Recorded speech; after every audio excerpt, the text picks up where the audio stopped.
అదే మాట మీ అధ్యక్షుడికి కూడా అన్నాను. మీరు 100% క్రిస్టియను, అవునా కాదా? మీరు ఆన్సర్ చెయ్యండి అని చెప్పారు అధ్యక్ష.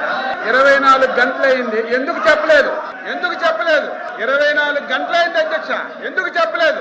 నేనని 24 గంటలైంది. క్రిస్టియన్ కాకపోతే ఎందుకు చెప్పలేదు? నేను ఆ రోజు ఈ రోజు చెప్తున్నాను. ఈ రాష్ట్రానికి ఎంతో మంది ముఖ్యమంత్రులు పరిపాలన చేశారు, బ్రిటిష్ వాళ్ళు కూడా పరిపాలన చేశారు. ఎప్పుడు తిరుపతి తిరుమల దేవస్థానం పవిత్రత ఎప్పుడు దెబ్బ పడలేదు, ఎప్పుడూ ఇంత అన్యాయంగా జరగలేదు.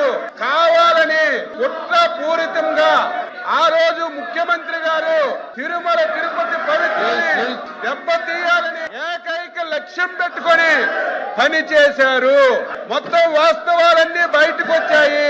ఈ రోజు ఆ వాస్తవాలన్నీ హిందూ సమాజానికి తెలుస్తాయని కావాలని చెప్పి ఏదో ఒక విషయం అధ్యక్ష, సంబంధం లేని విషయాలు ఏదో ఒకటి తీసుకొచ్చి ఈ విధంగా ఆన్సర్ రాకుండా చేస్తున్నారు. దీన్ని తీవ్రంగా నేను ఖండిస్తున్నాను.